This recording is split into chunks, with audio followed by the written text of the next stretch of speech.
이 세션 좌장을 맡은 한석희라고 합니다. 이 세션 시작하도록 하겠습니다.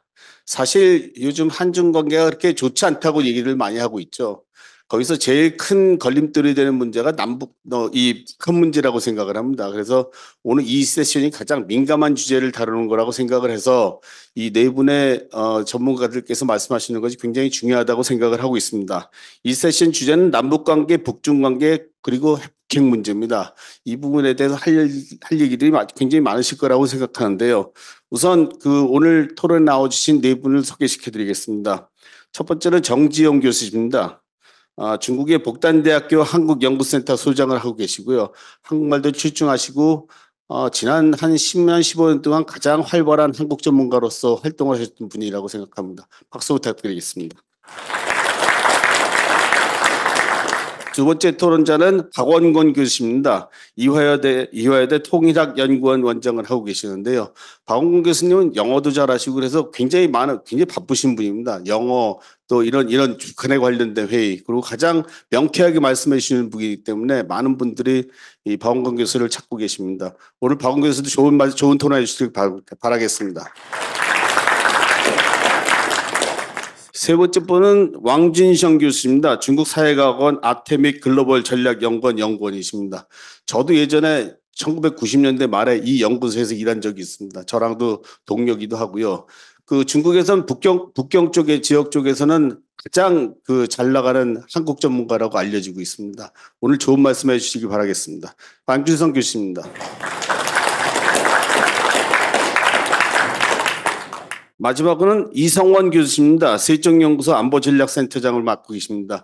굉장히 신진이시고요. 보시다시피 굉장히 출중한 외모를 가지고 계시고 굉장히 저는 오늘 처음 뵀습니다. 그런데 굉장히 소문이 자자하시고 젊은 세대 중에서는 굉장히 잘 나가시는 분이라고 말씀 많이 들었습니다. 오늘 좋은 토론 기대하겠습니다. 이상과 같이 네 분의 토론자를 모시고 이 세션 시작하도록 하겠습니다. 첫 번째 정지용 교수, 박원권 교수, 왕진성 교수, 이성원 교수 이 순서대로 가는데요.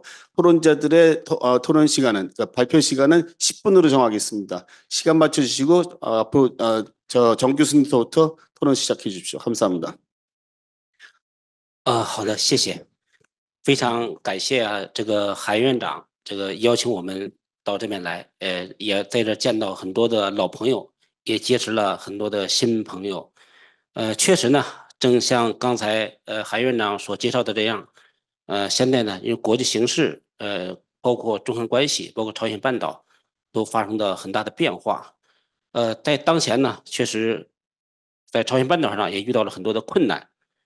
因为我的那个发表那个文呢，包括提问呢，都在这个论文集里面。我就简单的就目前一些我对目前的一些朝鲜半岛包括国际形势的一些看法，先简单的介绍一下。首先看从国际大形势来看啊，因为目前确实刚才几位上一节已经都讲了，现在国际局势整个都不是太好，整个的经济情况来讲，包括中国在内，其实包括整个世界在内，都是在往下走，而且全球经济遇到的挑战比机遇还要多。包括中国在内啊，经济都很困难，所以呢，各个刚才在第一节，我觉得姜教授说的有个词，因为还有一讲就是都在走向一个各自逃生的一个困境里面来，在这前提下呢，如何在各自逃生的前提下，如何确保各个国家的国益，这是每个国家都在做的。同样呢，中美之间呢，过去也是因为一度无法管制的这种相互之间的比较恶劣的这种竞争，也造成这个世界上的这种不确定性越来越多。之后呢，我们可以看到现在的包括俄乌冲突在内，包括哈以冲突在内，这种世界的不确定性越来越多，甚至现在我们可以看到，在朝鲜半岛上，现在朝鲜已经宣布跟韩国断绝所有的这个关系，这让我们呢也很担心朝鲜半岛会不会成为下一次冲突的这个战场，这个呢我们都很担心。同样呢，从国际政治来看，我们从今年年初到今年年底，应该说包括韩国的总选在内，包括美国的大选在内，有大大小小70多场这个跟选举有关的，所以说各国的国内政治的变化也会非常大，这进一步推高了现在目前的国际局势这种不确定性。所以在这种混乱的情况下，如何确定国际这个政治、经济、安全形势的走向，确实很困难。但是同样反映到朝鲜半岛上来看，也确实是一件非常困难的事儿。所以说我们看到中韩关系、中朝关系都受到了这种国际形势的影响，都是非常大的。第二个来看呢，从中韩关系来看，确实呢，中韩关系是我们目前能够体会到的、能够看到的关系变化最大的一个。我们过去30年来，中韩建交30年，各个方面都是进展的非常好，但是呢，就是在仅仅过去了这个30周年之后，中韩关系、经济关系、经贸关系、经济这种安全、外交、政治关系都出现了很让人心痛的这样一个变化。当然，这种变化的趋势并不是好的。所以说呢，作为我们这一个研究中韩关系的学者来看，这个让我们呢困惑也很多，不安也很多。在这种情况下呢，我们可以说中韩之间的问题呢在于什么？我个人认为呢，因为过去来讲，倒不是说现在我们谈到的，包括价值观问题，包括这些所谓的民主联盟的问题，包括南海问题，甚至是台湾问题，并不是现在才出来的。在过去的中韩关系当中，这些问题都一直有，但是呢，那个时候的中韩关系呢，大家都有一个基本的底线。这个底线在于哪儿呢？就是大家都会顾及双方的，因为东方人嘛，有个特有的一个特征，就是说会顾及对方的面子、体面问题是一个非常大的一个问题。但是在近1、2年内，中韩关系呢已经突破了这个线，就说大家对于对方的体面的认知和顾忌就不再讲了。这也是中韩关系目前出现问题的一个根本的一个原因，就是说过去不会去挑战对方的所顾忌的，或者说对方的体面所在，但是呢，现在来讲这些问题都已经抬到这个桌面上来谈了，所以这个到了里面呢，这另外当然了，也是因为可能是中国的一个观点认为，因为尹锡悦政府呢现在是过度的接受美国，或者说过度的站在美国这一方，而是故意强调这个过去中国一直顾忌、一直不愿意提的涉及中国的体面，或者说涉及我们双方体面的一个问题，台湾问题，包括一些民主的价值观问题。中国也认为这是对中国的一种不尊重，甚至是让中国无法接受的一种羞辱式的这样一种做法。这个所以说中国呢，当然无法接受。当然了，中国和韩国在过去的理念和意识形态上，当然区别都是非常大。所以说呢，这个呢，我们也能够在一定程度上，如果这个问题提出来，也能够理解中韩之间的这些问题所在。但是让中国根本上无法理解的是什么呢？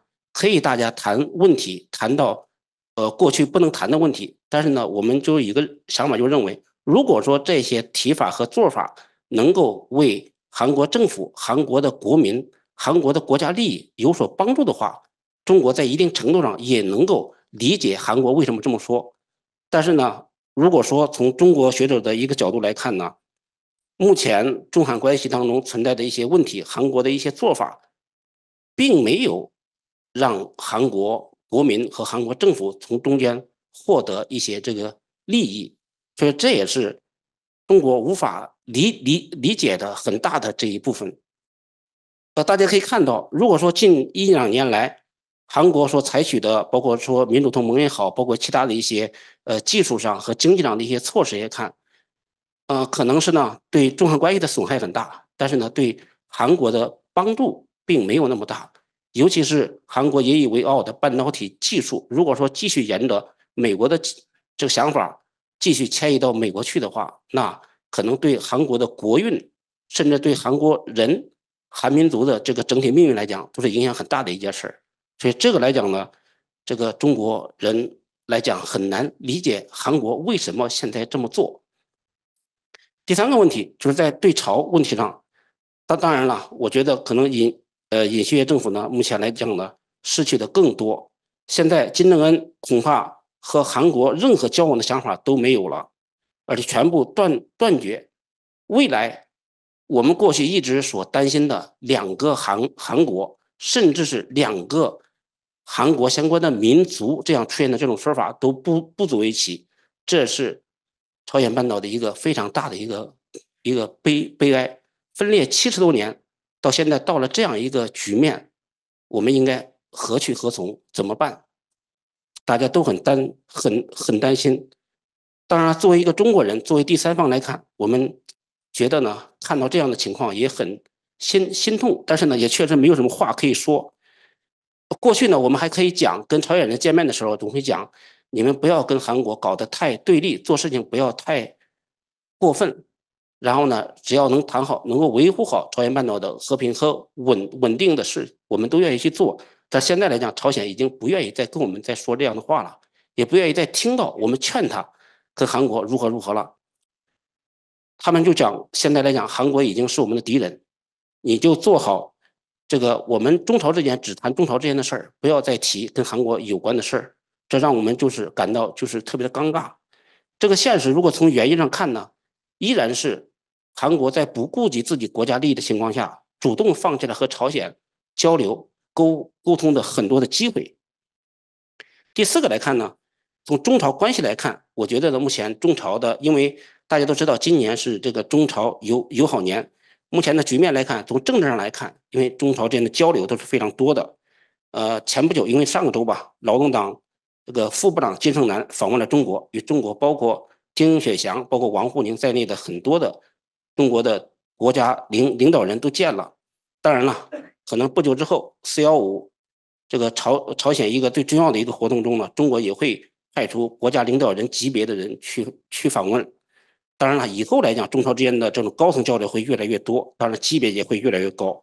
当然，甚至有人在传言说金正恩呢有可能会再度访问中国，但是这种可能性都是不能排除的。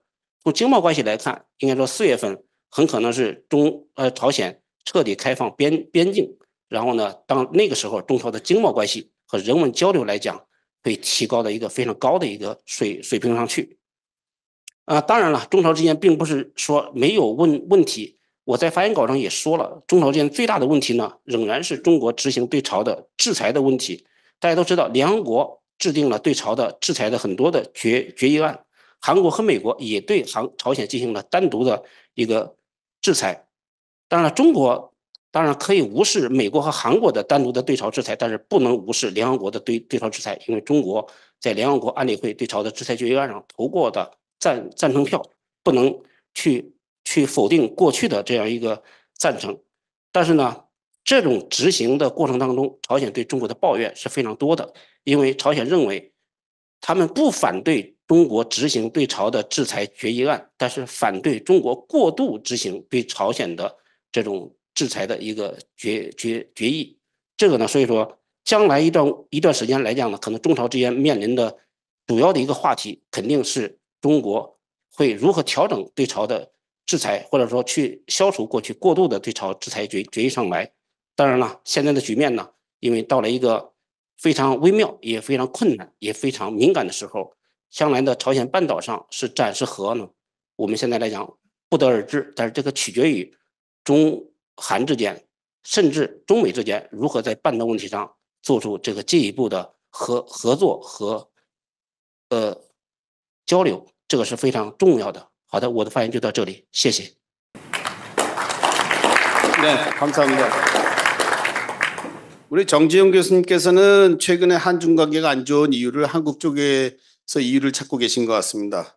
그러니까 최근에 그 한국이 과거에는 똑같은 이슈가 있었는데 과거에 얘기 안 하다가 왜 요즘에 한국이 얘기를 하는지 모르겠다. 또 그 이유를 중국은 잘 모르는 것 같고 또 그게 중국이 보기에는 그게 한국의 국익에 별로 도움이 안 되는데 계속 그렇게 하는 거는 좀 우려스럽다. 이런 말씀하셨고요. 제가 아침에 썼던 제가 발표 못했지만 아침에 썼던 그 제 기조 연설하고 좀 다 반대되는 것 같은 느낌이 들었고 그다음에 두 번째는 북한하고 중국하고 요즘 관계가 좀 걸림돌이 되고 있는 것은 제재 문제다. 이것도 제가 아침에 얘기했던 거하고 좀 반대되는 것 같아서 굉장히 컨트로버셜한 이슈를 말씀하신 것 같습니다. 다음은 그 박원국 교수님께 마이크를 넘기겠습니다. 10분입니다. 예, 이런 귀한 자리에 초청해 주신 우리 이영선 이사장님과 또 김현철 원장님, 한석희 원장님 감사드립니다. 이번 세션에 세 가지를 우리가 얘기를 해야 되겠죠. 남북 관계, 북중 관계, 북핵 문제. 짧게 제 의견을 10분 내로 말씀을 드리겠습니다. 남북 관계는 연말 연초 매우 바빴습니다. 예기치 않게 김정은 노동당 총비서가 이른바 헤어질 결심과 전쟁할 결심을 발표를 해버리는 바람에 이 북한 연구자들을 굉장히 바쁘게 만들었는데요. 지난 한 석 달간 거의 15차례 이상의 각종 회의를 참여했습니다. 국내외 북한 전문가들 또 관료들 뭐 다양한 분들이랑 의견을 교환했는데요. 결론적으로 북한이 이런 결심을 한 것, 특히 남북 관계를 더 이상 민족 간의 관계가 아닌 적대적 교전국 관계로 정의한 것은 대부분의 연구자들이 다 동의한 것은 이것은 북한이 매우 수세적인 상황에서 공격적으로 나왔다. 그 부분에 대해서는 대부분 다 동의를 했습니다. 왜냐하면 저는 북한 상황이 매우 안 좋음을 북한 스스로 계속 보여주고 있다라고 판단이 됩니다. 두 가지 측면인데요. 하나는 사상 이완이죠. 사상적으로 매우 크게 북한 내부에서 도전받고 있다. 2020년 이후에 통과된 세 개의 법, 반동사상 문화 배격부터 뭐 많은 분들이 아시리라고 생각합니다만 그 법 자체가 북한 내 퍼지고 있는 그들이 표현하는 괴뢰 문화, 이 한류를 막지 못하는 것을 스스로 방증하고 있다라고 생각합니다. 매우 심각한 김정은 체제의 도전이 되고 있다라는 것이고요. 두 번째는 북한 경제 상황인데 지금 최근 북한이 계속 강조하고 있는 지방 경제 20승 10, 20 곱하기 10이라는 거 발표하면서 김정은이 스스로 북한 지방 경제가 파탄났다라는 것을 얘기를 합니다. 그러니까 그만큼 북한 경제 상황이 안 좋다라는 것도 분명하고요.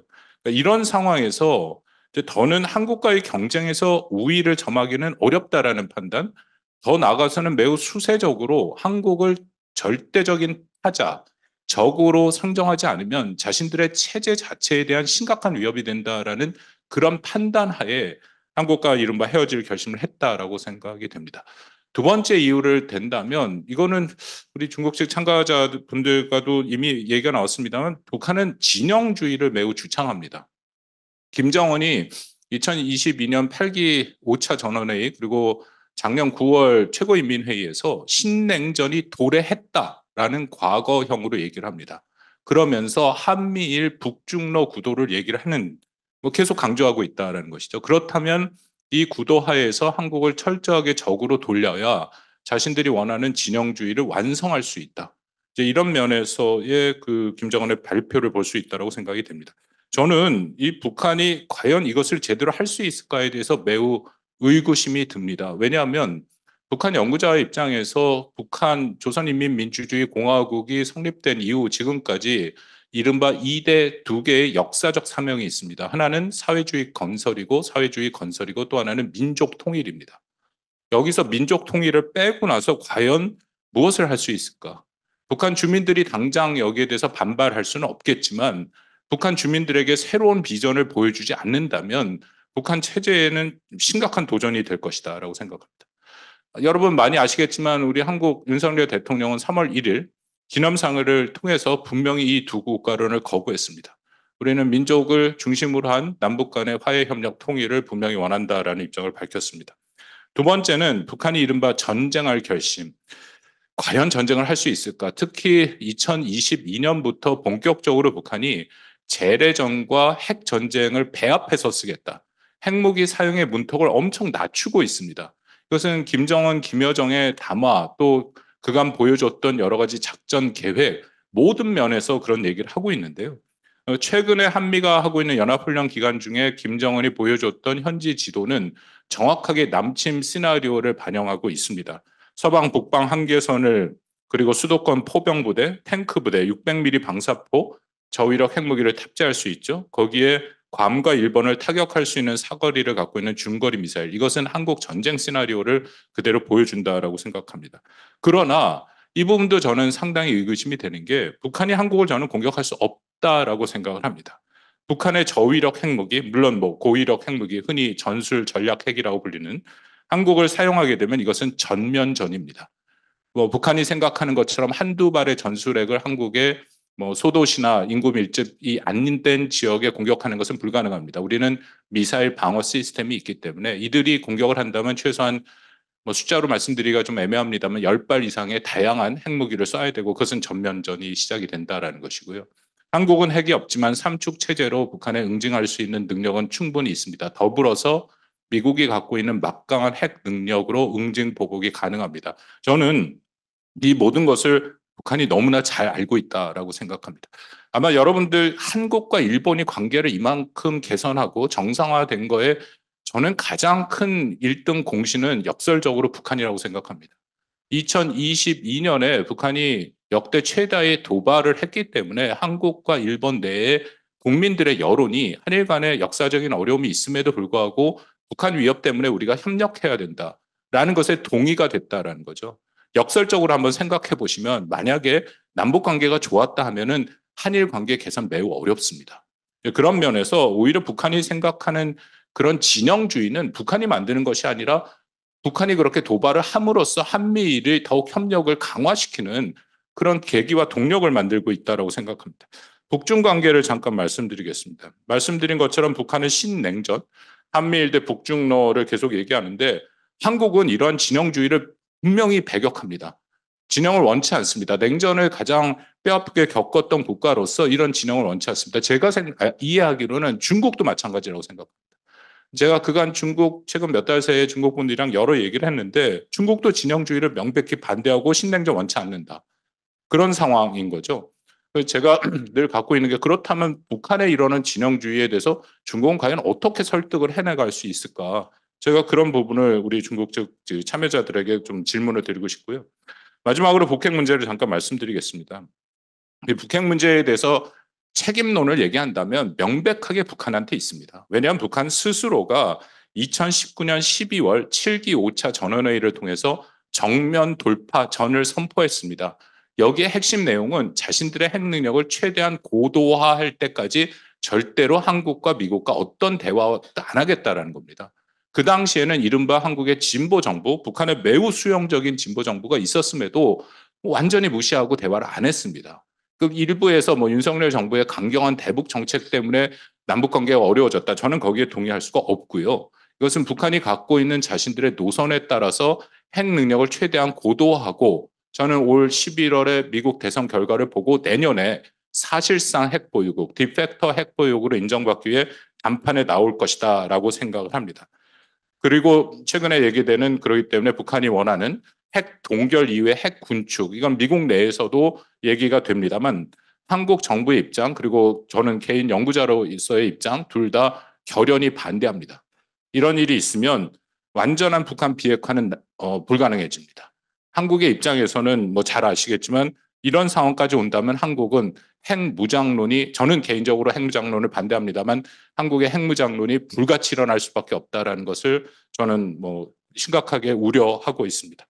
중국 측 참여자께 하나 좀 질문하고 싶으면 7차 핵실험의 가능성을 여전히 얘기가 되고 있고 또 하나 아까 우리 정지용 교수님이 한국의 책임론을 말씀하셨는데 한국의 입장에서는 중국이 한국의 가장 핵심적이고 심각한 문제인 북한 위협에 북핵 위협에 대해서 중국이 전혀 건설적인 역할을 못하고 있다는 것에 매우 큰 우려가 있습니다. 일례로 2022년 5월 달에 2017년 12월에 통과된 2397호 여기에는 중국도 찬성한 것이고요. 여기에는 추가 제재를 하는 이른바 트리거 조항이 있습니다. 중국이 명백한 거부권을 행사해서 북한에게 전혀 이것에 대한 어떤 경고가 이루어지지 못했습니다. 그러니까 이것뿐만 아니라 전혀 북한이 계속 ICBM을 쏘고 한국을 위협하는 이런 모든 도발, 제재 위반에 대해서 중국은 전혀 여기에 대해서 비판적인 목소리를 내지 않고 있습니다. 저는 한중 간의 관계 개선의 첫 출발점은 북한 문제에 대해서 중국도 같이 합의했던, 동의했던 그런 제재로부터 돌아갈 필요가 있다라고 생각이 됩니다. 특히 오늘 새벽에 결국은 러시아가 대북제재위원회를 무력화했는데 중국은 기권을 했습니다만 이런 문제, 아까 제재가 오히려 북한과의 관계, 똑같은 측면에서 제재를 이렇게 형해하는 그런 시도가 된다면 한국과의 관계도 어려워질 수밖에 없다라는 게 저의 판단입니다. 감사합니다. 네. 역시 박 교수님께서 아주 간단 명료하게 짧은 시간 내에 많은 주제를 아주 잘 정리해 주셨습니다. 저도 연구원에서 올해 초서부터 북한에서 김정은의 담화 때문에 많은 보고서가 올라오고 그랬었는데 저는 오늘 그 모두에 박 교수님께서 가장 아주 간단하게 가장 잘 정리해서 말씀해 주신 것 같습니다. 일단 헤어질 결심, 전쟁할 결심. 그 두 가지는 굉장히 귀에 싹 꽂히는 얘기죠. 근데 결과는 헤어질 수 없고 전쟁하기 힘들다. 그 말씀해 주셨는데 아주 명확한 주제였던 것 같고 또 북핵 문제에 대해서도 지금 책임이 어디 있는지에 대해서 다시 한번 말씀해 주셨는데 이것은 조금 아까 말씀하신 그 정지영 교수님하고 약간 상반되기 때문에 이따가 토론 시간에 두 분께 한번 싸우든지 뭐 하든지 한번 해보시는 게 좋을 것 같습니다.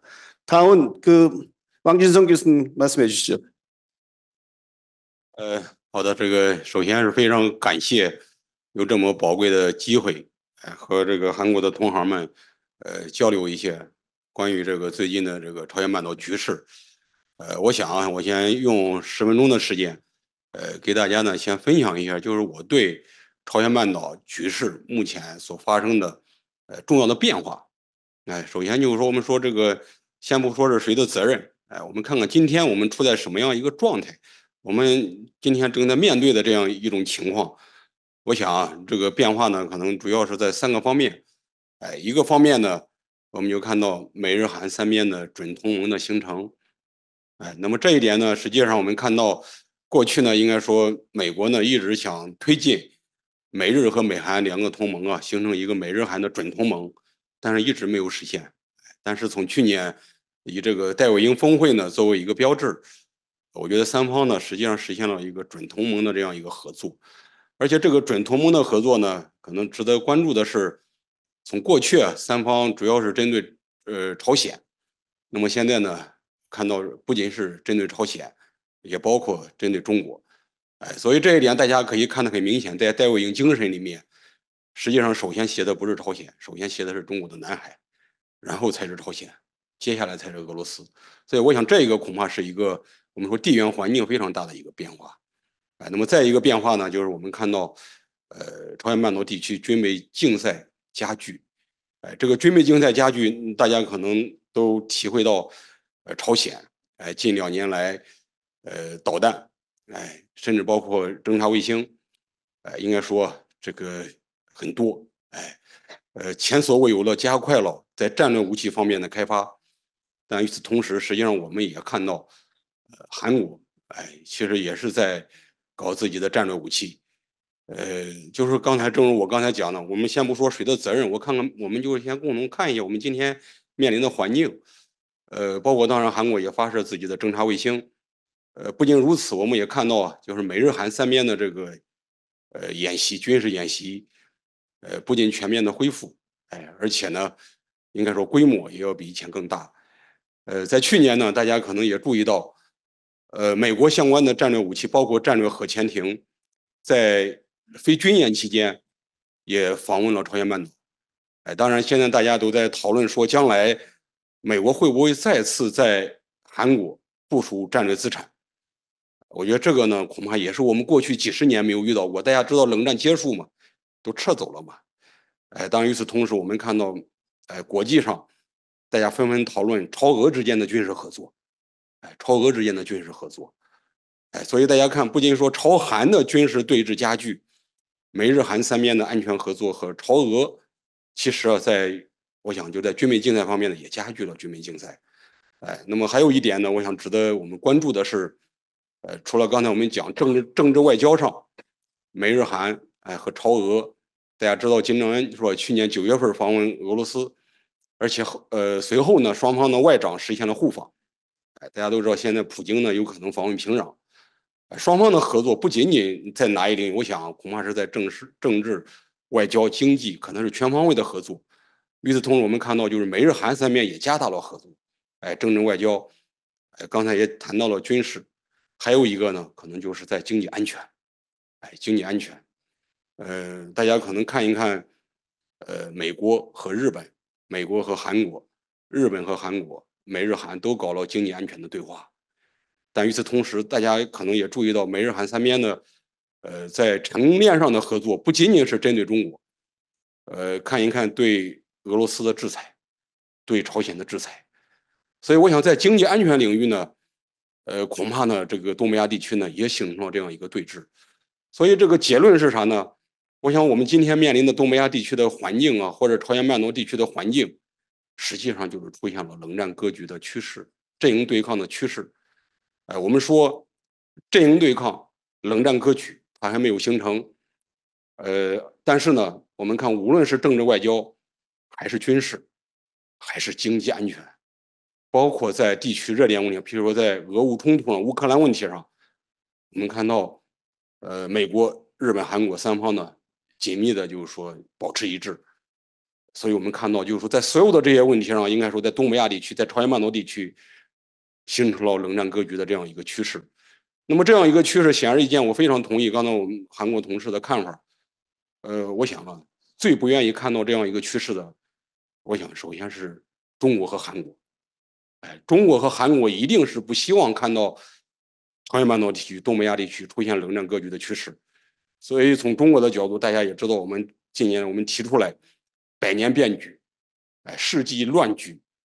但是我们看到这个变和乱，其实在东北亚地区啊都最为明显，最为明显。而且这个变呢，而且基本上还都是往负面的方向在变，可以说都是消极的。那么在这个消极的这个下面呢，我想中韩实际上都不愿意看到。我想就是说，就这个程度而言，或者就这个层面而言，我觉得今天的中韩的合作比任何时候都更重要，比任何时候都更重要。大家可能还记得当时在朝核问题六王会谈上，中韩两国的立场实际上是最近的、最接近的。但是也正如刚才我的同事郑继文教授讲的，目前的中韩关系，我认为可能也是建交以来最差的。也就是说，这个局势环境的发展，说明像今天的中韩关系合作最需要。但是我们看到的却是说，中韩之间的关系是建交以来最差的。为什么说它是最差的？大家可以想一想，这个韩国的这个新政府上来快2年了，中韩两国的最高领导人没有访问过，两国的战略对话，包括2+2副外长的对话，全部都停滞。再一个，诸位想一想，我们在中韩关系里面，我们什么时候讨论过台湾问题？过去从来没有说我们中韩之间要讨论台湾问题。什么时候讨论过什么价值观问题？是吧？这些实际上在中韩的建交公报里面都写的明明白白，但是今天都成了中韩关系里面的问题。所以我最后一句话结语，我想就是今天的中韩关系非常的重要。这个呢，不仅仅对于地区的和平与稳定，对于中韩两国的国民的利益，至关的重要。所以我想我们在座的，包括学者在内，我们都有责任。我觉得通过我们的努力，推动中韩关系尽快回到健康稳定的这样一个轨道上。我就谈到这儿，谢谢。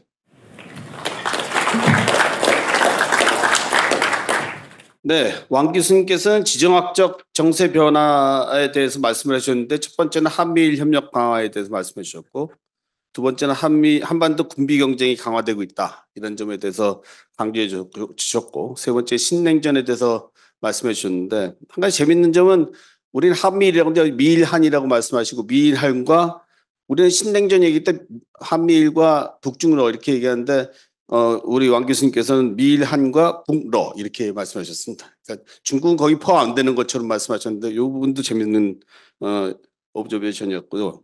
그다음에 한중이 협력을 해야지 이 위기를 돌파할 수 있다 이렇게 말씀하시고 저도 저 같은 생각이신 것 같습니다. 앞으로 한중이 협력할 여지가 있다, 또 필요가 있다. 그래서 이제 앞으로 이런 관계가 부정적으로 가는 걸 막아야 되겠다. 이거는 저도 동의하는 바이고요. 그다음에 대만 문제, 가치관 문제 이런 거 얘기한 적 있느냐? 왜 요즘에 얘기하냐? 이게 이제 공통적으로 중국에서 오신 분들이 말씀하시는 건데 이 부분에 대해서는 나중에 토론 시간에 다시 한번 토론할 수 있는 기회가 있으리라고 생각을 합니다. 자, 오늘 마지막으로 박성훈 선생님, 이성훈 선생님 말씀해 주시죠. 감사합니다. 저는 세종연구소 안보전략센터에서 연구하고 있는 이성원이라고 합니다. 먼저 매우 시의적절하고 중요한 주제로 회의를 개최해 주시고 또 참여할 수 있는 기회를 허락해 주신 연세대학교 중국연구원과 통일과 나눔 재단 측에 깊은 감사를 드립니다. 저명하신 중국 학자들로 조명에서는 중국 학자들로부터 받은 3가지 질문이 있는데요. 그것에 대한 제 짧은 식견을 나누는 것으로 저의 발표를 대신하도록 하겠습니다. 주어진 10분 안에 발표할 수 있도록 하겠습니다. 첫 번째 질문은 한반도 전쟁과 그 발발 가능성, 그리고 대만 해협의 위협, 그리고 그 2가지 분쟁에 어떤 것이 더 위협이 더 크다고 느끼는가에 대한 질문이었습니다. 대만 해협과 한반도 모두 상시적인 군사적 긴장이 존재하고 있고 이해 당사국 간 잠재적 무력 충돌 가능성을 과소평가할 수 없는 지역이다. 또 주변국의 무력 개입과 글로벌 차원의 진영 간 분쟁으로 확장 가능성이 존재한다는 점에서 저는 공통점이 있다고 생각을 합니다. 하지만 현 시점에서 어느 한 지역의 전쟁 가능성이 높은가에 대한 어떤 산술적인 비교는 쉽지 않습니다. 또 각 지역이 갖는 위협 요인을 면밀히 관찰하고 위기 관리를 위한 노력에 집중하는 것이 저희가 할 일이라고 생각하고 있습니다. 먼저 대만 해협 위기를 논하자면 대만 해협의 위기를 바라보는 국제사회의 시각은 굉장히 다양합니다. 여러분들께서 모두 잘 아시겠지만 예로 제가 지난 연도에 참여했던 글로벌 서베이에 따르면 28개국의 50명을 대상으로 했었습니다. 약 60%의 그 응답자들은 10년간, 향후 10년간 국제 질서의 양상에 영향을 줄 수 있는 핵심 변수로 대만 해협의 주변의 긴장과 복잡한 어떤 지정학적 동학을 지목하였고, 전쟁 가능성은 낮다고 얘기했었습니다. 반면에 한 30% 정도의 응답자들은 동기간 내 군사적 충돌 발발 가능성이 높다고 대답하고 있습니다. 이처럼 대만 해협의 위기를 예단하는 것은 어렵지만 그 특성을 좀 보면 대만 해협의 경우 강대국 간 어떤 패권 경쟁 속에서 전략적 요충지로 부상하고 있는 인도 태평양 지역 내에 대륙 간 핵심 해상 연결 통로로서의 역할을 하고 있습니다. 이것은 한반도에 비해서 보다 글로벌 차원의 외교, 안보, 경제적 이해관계가 첨예하고 복잡하다는 것을 의미하고 있고 또 양안 간 전쟁 발발이 즉각적으로 미중 간 충돌로 확장될 여지가 크다는 점이 있습니다. 대만 해협에서의 전쟁 발발로 인해서 국제적으로 야기될 인적, 물적 손실은 광범위하고 막중합니다. 특이한 것은 아까 말씀드렸던 그 서베이에 따르면 80% 이상의 유럽 학자들은 디리스킹을 강조하고 있습니다. 그 해양 연결성에 대한 어떤 그 자국의 이익이 첨예하게 얽혀 있기 때문에 이 지역에서의 어떤 우발적 충돌 또는 국지적 충돌 이것이 국제적으로 확전되는 것을 막기 위한 어떤 양자 간 또 이익이 얽혀 있는 다자 간 위기 관리 및 조정 노력이 뒤따를 가능성이 크다라고 생각을 하고 있습니다. 북한 위협 또한 매우 위험한 수준에 이르렀다고 판단하고 있습니다. 아까 박원국 교수님께서 아주 잘 정리를 해주셔서 세부적인 내용은 이야기하지 않겠지만 다각화, 북한의 어떤 그 전달 능력의 다각화가 또 고도화 이런 것들이 국제사회의 심각한 안보 위협으로 부상하고 있는 것은 사실입니다. 또 2022년 핵교리 법제화를 통해서 보다 공세적인 핵태세를 갖추게 되었고 향후 북한의 재래식 무력 도발, 추가적인 미사일 실험 또 그리고 아까 7차 핵실험이 예상치 못한 시기에 이루어질 가능성이 적지 않다라고 생각을 합니다. 하지만 전면적인 전쟁을 임하기 위해서 북한이 감내해야 하는 리스크도 매우 높습니다. 재래식 국방 능력에 있어서 한국은 북한의 압도적인 질적 우위에 있습니다. 북한이 재래식 전력으로 한국의 방위 태세를 뚫어내는 것은 매우 어렵다고 판단하고 있습니다. 또한 북한의 핵에 대한 억제에 있어서 한미 간 확장 억제의 신뢰성은 높은 수준에 있다고 평가되고 있습니다. 2024년 4월 핵협의그룹 창설 골자로 한미 양국의 확장 억제 강화를 위한 상호협력 방안을 발표했습니다. 물론 양국의 협의가 앞으로 더 구체적이고 지속적으로 제도화되어야 될 필요가 있겠지만 분명한 사실은 북핵 대응에 있어서 한미 공동의 협력적 억제 메커니즘이 강화되고 발전을 이루고 있다는 사실만으로도 북한이 체감하는 억제의 상징성과 위협은 중대할 것이라는 겁니다. 이는 북한이 무모한 핵 도발을 감행할 수 없게 하는 데 큰 역할을 하고 있다고 생각을 하고 있습니다. 정리하자면 대만 해협과 한반도 모두 잠재적 분쟁의 발발 가능성에서 온전히 자유롭지 못한 것은 사실입니다. 하지만 나름의 방식으로 분쟁의 불씨가 관리되고 있고 확전 방지를 위한 메커니즘이 유의미하게 작동하고 있다고 생각을 하고 있습니다. 한국은 지난주에 민주주의 정상회의를 단독으로 미국 밖에서 개최했습니다. 전쟁 가능성을 논하는 것보다는 위기 관리의 필요성과 방안을 논의할 시점이 아닌가 생각하고 있습니다. 두 번째 질문은 트럼프가 당선된다면 한미 동맹과 한미일 삼각공조에 어떤 영향이 있을까요? 라는 질문입니다. 첫 번째 세션에서 박재석 교수님께서 아주 잘 핵심적인 내용을 다뤄주셔서 오버랩이 되는 내용들은 제거하고 뒷받침될 수 있는 내용들만 말씀드리겠습니다. 미국의 동맹관계 논의 초점이 과거에 환태평양이었다면 현재는 인도태평양에서의 권력 전환과 대응에 초점이 맞춰져 있습니다. 고도화되고 복합화된 안보도전에 다각적 대응을 위해서 미국은 전통적인 동맹 방식의 허브앤스포크 양자동맹의 틀에서 벗어나서 보다 네트워크화된 접근 방식을 취하고 있습니다. 현재 미국의 안보 전략의 핵심은 규칙 기반 질서를 위협하는 수정주의 세력의 부상을 억제하고 무력 개입을 방지하고 부상하는 신흥 도전을 해결하기 위한 글로벌 거버넌스의 영향력을 파트너 국가들과 핵심 동맹국과 함께 강화하는 것에 초점을 두고 있다는 측면에서 인도태평양 지역에서 전통적인 동맹과 핵심 파트너 국가들을 통한 영향력 유지는 미국의 핵심 국익에 부합한다고 볼 수 있습니다. 즉, 인도태평양 지역에서의 미국의 동맹 시스템은 특정 위협에 유연하게 규합하고 대응 역량을 공유하는 하이브리드화된 방식으로 진화 중입니다. 현재 미국 국방부가 추진하고 구체화하고 있는 통합 억제 전략에 잘 반영되어 있고 이 개념에서 지역 동맹국은 핵심적입니다. 급변하는 안보 환경 속에서 특정 도전에 대한 효율적 대응을 위해서 각 상황에 최적화된 접근법을 활용하는 것이 중요하다는 판단에서 심화되고 발전되어 온 동맹 시스템이 트럼프의 집권으로 인해 근본적으로 재검토되지 않을 가능성이 높다라고 생각을 하고 있습니다. 앞서 이미 거론하였지만 한미 간 안보 동맹은 그 어느 때보다 공고히 유지되고 있습니다. 더불어서 한미일 3국의 협력적 관계도 진전을 이루고 있습니다. 미국 캠프 데이비드에서 개최된 3국 정상회담을 통해서 인도 태평양 국가로서 국제법, 공동의 규범 그리고 공동의 가치에 대한 존중을 바탕으로 자유롭고 열린 인도 태평양을 계속 증진해 나갈 것을 약속했습니다. 물론 3국의 협력이 선언적 레토릭을 넘어서 구체적인 이행 조치로 이어지는 추가 협의가 실무선에서 동력을 갖고 지속 가능할 수 있을지에 대한 과제는 남아 있습니다. 이런 관점에서 11월의 미 대선 결과, 특별히 트럼프 행정부의 2기 출범이 3국의 협력의 영역과 진전 범위, 그리고 지속 가능성에 다소 영향을 줄 수 있을 것입니다. 하지만 유동성이 커질 뿐 근본적인 관계 변화가 일어날 것이라고 예측하지는 않고 있습니다. 안보 영역에서 트럼프 재집권에 따른 방위 분담금 인상, 주한미군의 감축, 그리고 보다 중요한 것은 역할 조정이겠죠. 코스트 쉐어링뿐만 아니라 버든 쉐어링에 대해서 지금 기존에 있었던 트럼프 1기에 있었던 안보 영역의 그 의사결정자들은 이 버든 쉐어링을 조금 더 강조하고 있는 것으로 보입니다.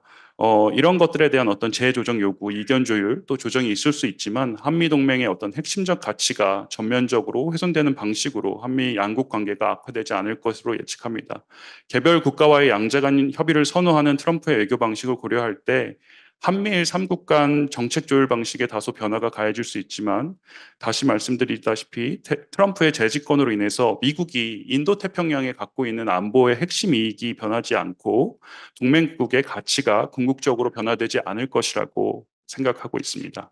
마지막으로 북한이 대남 관계를 모두 단절시킨 가운데 한국은 어떻게 다음 단계의 대북 정책을 추진할 것으로 보이시나요? 또 더 중요한 것은 한중 관계가 악화되고 있는 가운데 한국은 중국이 이전처럼 한국의 대북 전략에 보조를 맞출 것이라고 보시나요? 아주 흥미로운 질문이라고 생각합니다. 한국 정부는 하노이 회담 이후 경색된 남북 관계 하에서 북한의 소위 두 국가 전략 강조와 적대국 관계 설정의 배경과 영향에 대한 면밀한 관찰이 요구되는 상황입니다. 북한의 이런 뉘앙스 변화에 대한 주의가 필요하지만 과도한 확대 해석으로 대응하는 것은 의도하지 않은 긴장과 도발을 야기할 수 있다라고 생각을 하고 있습니다. 따라서 북한의 입장 변화에 일희일비하고 외교와 군사적 대응을 하는 것은 지양될 것으로 보입니다. 또 궁극적으로 신뢰할 수 있는 남북관계 수립에 도움이 되지 않을 것이라고 생각합니다. 북한의 입장 변화 속에서도 한국 정부는 일관된 대북 정책을 추진할 것으로 예측하고 있습니다.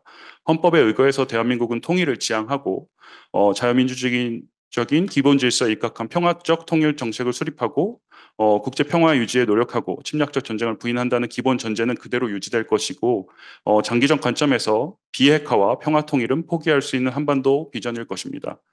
일관된 비전과 정책을 유지하면서 현재 북한이 취하는 적대적 관계 설정을 통한 무력 도발의 정당성 확보, 여지를 최소화하고 비핵화와 평화 통일의 목표를 실현하기 위한 단계적이고 효과적인 남북관계 개선 및 협력의 정책안을 모색하는 것이 한국 정부가 추진할 정책이라고 예상하고 있습니다. 나아가서 규칙 기반 질서 속에서 한반도를 둘러싼 외교 안보 관련 현안의 평화적 해결을 위한 유사 입장국과 주변국의 이해 제고 및 지지 확보를 위한 조직화된 네트워킹에 힘을 쓸 것으로 예측하고 있습니다. 북한의 북핵 개발에 대한 국제사회의 제재 레버리지는 급격하게 약화된 것이 사실입니다. 외교적 이니셔티브가 모색되고 있지만 현 시점에서 북한은 비핵화를 전제로 하는 어떤 협상에도 임하지 않을 것이라는 것을 분명히 밝히고 있습니다. 북한과의 대화가 매우 비대칭적인 조건 제시로만 가능하다는 예측이 지배적입니다. 기존에 시도되지 않았던 비핵화에 대한 새로운 접근이 요구되고 미국, 중국, 한국, 일본 등의 주변국의 공조가 필수적입니다.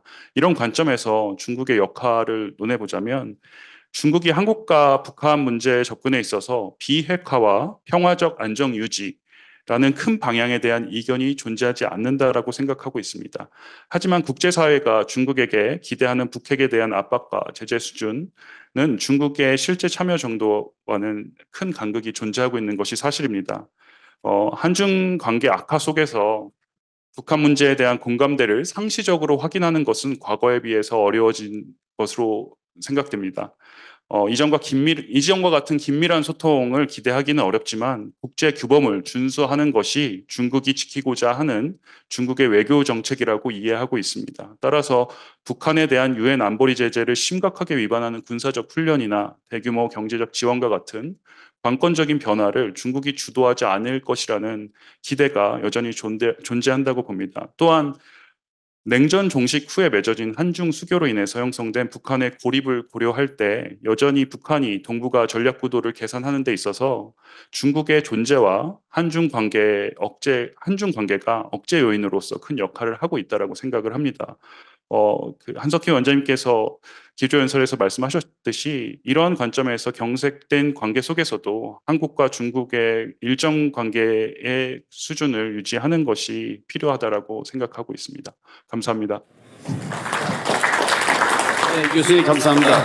교수님께서는 첫 번째로 대만 해협의 문제와 한반도 문제가 지금 문제가 있긴 하지만 잘 관리가 되고 있다 이렇게 말씀하셨고 위기 관리를 해야 하는 게 굉장히 중요하다 이렇게 말씀하셨고 두 번째 트럼프 당선에 대해서는 그 삼국의 영향이 없지는 않겠지만은 그게 뭐 이렇게 근본적인 그렇게 영향을 줄 것 같지는 않다 이렇게 말씀하시고 세 번째 북한에 대한 한국의 대북 정책 방향 뭐 이런 거에 대해서는 일희일비할 필요 없다. 그냥 이건 우리가 그렇게 급하게 대응할 필요가 없다 이렇게 말씀하시면서 중국의 역할이 중요하다. 예, 중국의 역할이 앞으로 어떻게 되느냐에 따라서 굉장히 많은 부분이 바랄 것이다 이렇게 말씀해 주셨습니다. 이상으로서 이제 이 네 분의 발표가 다 마쳤고요. 지금 저희한테 남은 시간은 한 15분, 25분 정도 남았습니다. 그래서 제가 이 네 분께 이제 질문을 좀 드려야 될 것 같은데 제가 쭉 이렇게 플로어에서 온 질문하고 이런 걸 봤을 때 요 질문의 내용보다 지금 발표하신 내용을 보고 제가 질문 드리고 싶은 것은 두 분께서 디베이트를 좀 해줬으면 좋겠다고 생각하는 게 일단 그 아까 말씀하신 것 중에 북한 핵 문제에 대한 그 중국의 태도.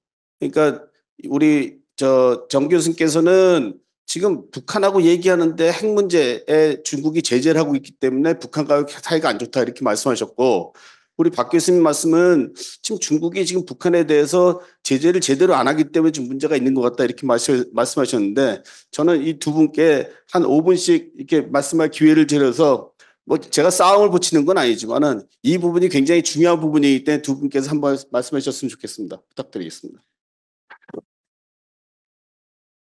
好的，我不会跟朴院长来进行一场骚我啊，我只是这个简单的我回应一下吧。刚才其实啊这个核问题呢，因为我们已经讨论了很多年，如果说一定怪谁，我觉得从3个层面看吧。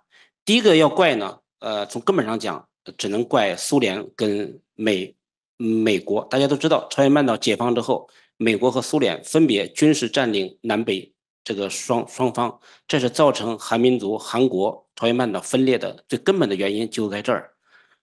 所以说，如果说现在核问题的发展就是来源于那儿，如果要怪，第一层要怪的就是怪美国跟苏联，但是苏联已经垮了，就是已经那就可以，俄罗斯能不能延续过来不好说，但是说我觉得怪美国肯定是没问题的。第二个来讲呢，要怪只能怪韩国跟朝鲜，怎么说呢？都是因为朝鲜和韩国没有那么强的实力去统一整个朝鲜半岛，才造成了目前这个局面。朝鲜它不断开发核武器，他以为通过开发核武器能够统一韩国，能够增强自己的实力，但是目前他的实力根本就不到。韩国也是一样，虽然经济很发达，但是他在韩国的外交和这个军事上仍然依赖美国的太多，所以这也是造成这个问题没法这个解决的这个一个根本的原因。如果说一定要怪中国，我觉得当然了，中国也有问题。怪中国什么呢？就是怪中国在核问题最初出来的时候，中国过于相信，就是不是依赖，就是中国认为过于相信美韩跟朝鲜能够谈判解决这个核问题，没有想到朝鲜的核野心这么大，发展到目前这个程度，也没有想到美韩搞军事演习啊、军事合作啊，对核问题的刺激这么大。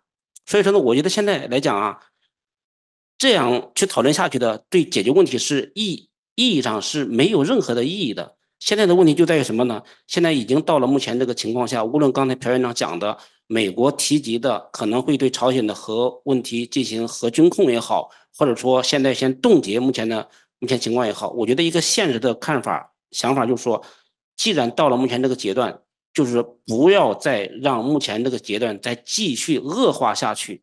在这个前提下，然后呢，我们去进一步怎么样，中韩合作也好，中美合作也好，甚至是中朝合作也好，我们去讨论下一步到底对这个核问题我们应该怎么办，而不是说是我们坐在这里怪这个怪那个，怪到最后来讲，对问题解决来讲一点意义都没有，只能让这个问题的恶化程度越来越高。这是我一个简单的回应，谢谢。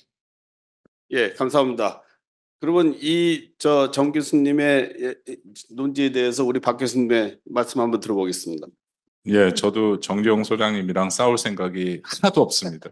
평소에 그 관계 좋고요. 제가 많이 배우고 있는 존경하는 학자 중에 한 분이십니다. 근데 그 관점과 체감하는 것의 차이다라고 생각합니다. 한국의 입장에서는 북한 핵이라는 게 실존적 위협입니다. 제가 아까 말씀드린 북한이 핵을 사용할 수 없을 것이다. 매우 합리적이고 논리적인 결론인데요. 그럼에도 우리가 두 가지를 유념해야 되는 게 첫 번째, 북한이 늘 이성적으로 행동할 수 있을 것인가. 북한 체제라는 게 여러분 잘 아시다시피 유일 영도 체제입니다. 어떤 시스템상에서 그 견제와 균형이 이루어질 수 없는 체제라는 것이죠. 다시 말씀드리면 지도자 한 명의 결정이 매우 비합리적인 결정으로 이어질 가능성을 완전히 배제할 수 없다는 게 첫 번째고, 두 번째는 전쟁의 역사를 보면 늘 확전의 가능성이 있습니다. 이 부분이 한국과 미국의 딜레마로 걸려 있는데요.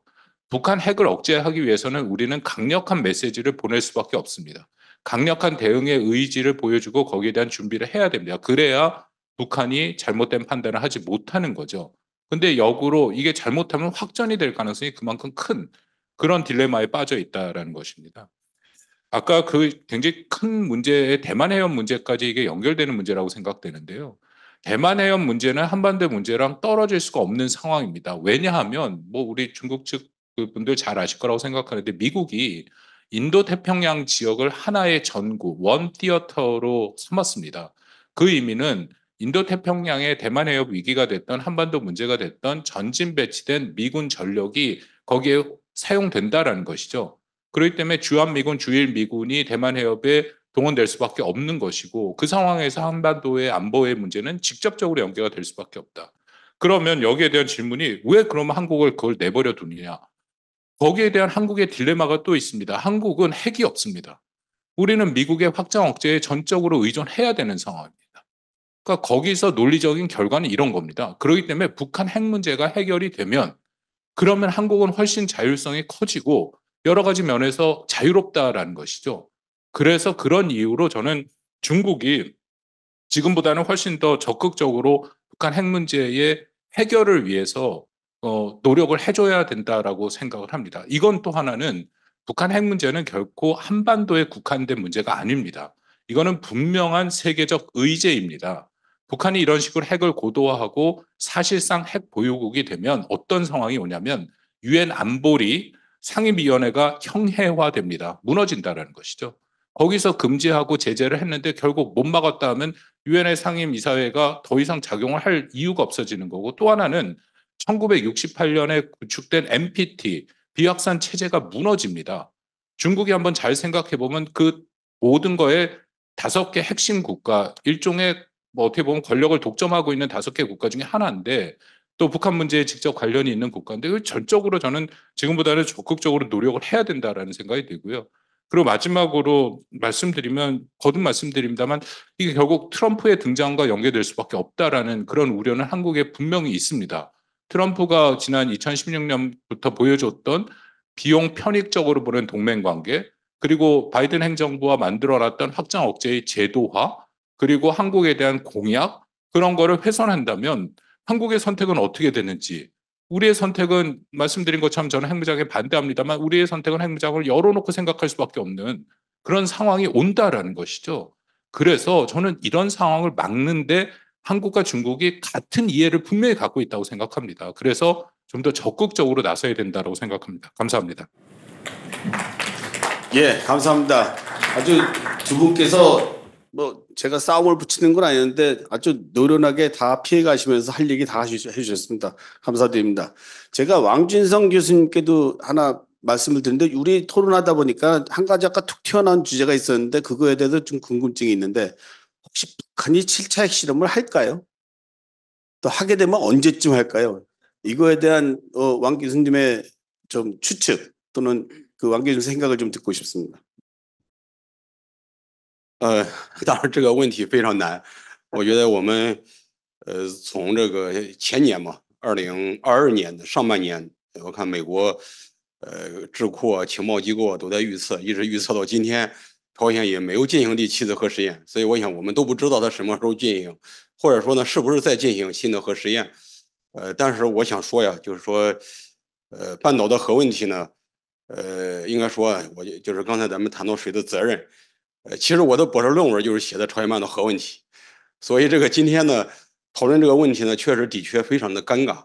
我们这么多年都在讨论说如何实现朝鲜半岛的无核化，包括呢我还公开写过文章，就是说要支持朝鲜半岛的自主和平统一。所以这些呢，看来今天呢，它不是往好的方向发展，但是看起来都是往负面的方向发展。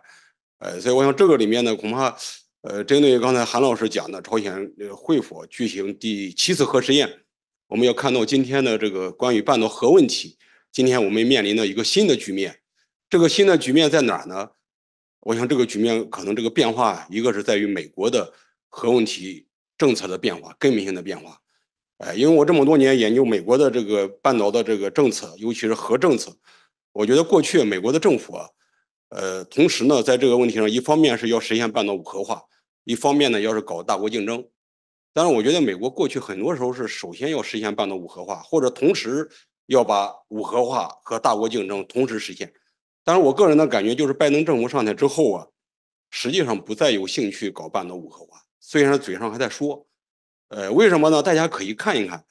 一方面，这个别说核问题了，就是半岛问题在拜登的外交这个日程里面的重要性不高，他和朝鲜的对话的意愿其实根本没有任何的这个意愿，就是说的那些接触对话只是管控危机，我想这是一个。再一个呢，当美国和韩国建立这个核磋商机制，白纸黑字写上可能会在韩国部署战略资产，甚至可能部署这个核武器的时候，我觉得拜登政府可能就不是真心实意的在搞核化。所以大家可能要发现今天的一个变化在哪儿。还有一个变化呢，我想大家可能也注意到，我不做这个解读，就是在俄罗斯的总统大选之前，普京公开的表态，说问到说会不会对朝鲜提供核保护伞，普京公开提到朝鲜有自己的核保护伞，这个在国家的最高领导人里面，我个人的印象里面是第一次这么提到。所以大家可以想一想，这个咱们说到谁的责任的时候，它一定是需要国际合作。我们也当然要想无核化，但是如果说这样一个局面出现的时候，我觉得可能会导致一个各方共输，就是不是说哪一方赢，可能大家都输了，在这个问题上。所以我想最后呢，就是在这个关于这个核问题啊，我想说的是说，东北亚地区是中韩两国共同生活的家园。东北亚地区啊，这个不是美国在这个地方，是中韩在这个地方。所以我想，我们怎么能够通过合作引导向无核化的方向发展，而不是说军备竞赛，是吧？甚至说大家什么，今天我们都在讨论说，韩国也要用核武器，日本也要用核武器。我觉得这个恐怕不是一个讨论的方向，所以我想恐怕还是要中韩加强合作。那么如果我再说一句话的话，我觉得中韩合作、中韩关系非常的重要。